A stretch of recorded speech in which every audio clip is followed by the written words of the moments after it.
ప్రభునందు ప్రియమైన దేవుని బిడ్డలకు మన ప్రభు అయిన యేసు క్రీస్తు నామమున శుభములు కలుగునుగాక. ఈ యొక్క దినమందు దేవుని యొక్క వాక్య భాగం నుండి ప్రకటన గ్రంథము 13వ అధ్యాయంలో 8వ వచనం వరకు మనం ధ్యానం చేస్తున్నాం. భూనివాసులందరూ అనగా జగదుత్పత్తి మొదలుకొని వధింపబడి ఉన్న గొర్రెపిల్ల యొక్క జీవగ్రంథమందు ఎవరి పేరు వ్రాయబడలేదు వారు ఆ మృగమునకు నమస్కారము చేయుదురు.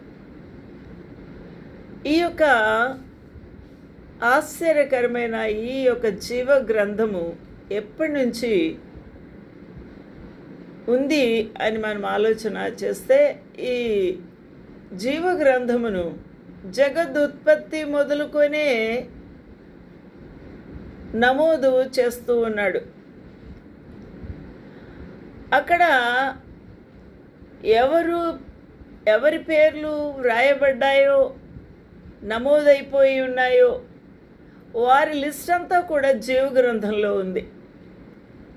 అందువల్లనే జగదుత్పత్తి మొదలుకొని భూనివాసులందరూ అనగా జగదుత్పత్తి మొదలుకొని ఆదాము నుండి మొదలుకొని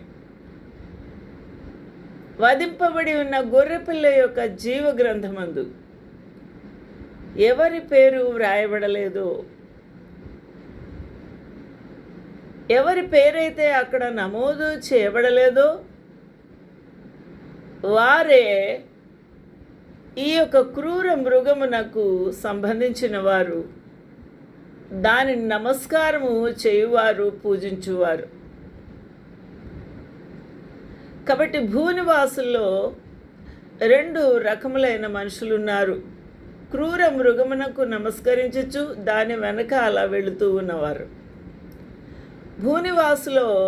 వాసులలో మరి ఒక కోవకు చెందినవారు గొర్రెపిల్ల యొక్క రక్తముతో కడగబడి ఆది అందు సృష్టించబడిన దేవుని అందు విశ్వాసముంచి జీవించుచున్నవారు, వారు ఒక కోవకు చెందినవారు. వారి పేర్లు జీవగ్రంథమందు వ్రాయబడి ఉన్నాయి. ఇక్కడ ఆది కాలంలో దేవుడు ఒక ఆజ్ఞ ఇచ్చాడు. ఈ మంచి చెడుల తెలుపు ఈ వృక్ష